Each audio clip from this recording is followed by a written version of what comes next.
अस्सलाम वालेकुम सज्जनों ते बेलियो। साढ़े मुआशरे दे विच एक बुराई बड़ी आम हो गई है। शादियां ब्याहां ते अगे पिछे अपनी निजी महफलों के विच या वैसे लोग तन्हाई नूं या अपने किसी दुख नूं ज़ाहिर करने का बेहतरीन तरीका शराबनोशी समझते हैं। साढ़े ये कल्चर जिहड़ा है कित्थों आया सब नूं पता है।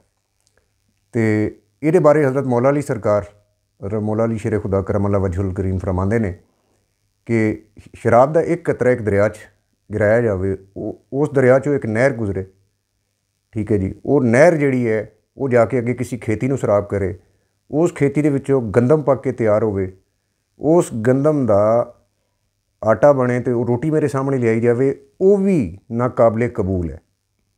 तो फिर उस खेती दे विचों अगर मेरा घोड़ा अगर घाह का एक तिनका भी खा लवे तो उस घोड़े ते चढ़ के सवारी करना भी मेरे वास्ते हराम है। कित्थे फिर रहे हो? इस लानत तो जान छुड़ाओ, अपने ईमान नूं बचाओ।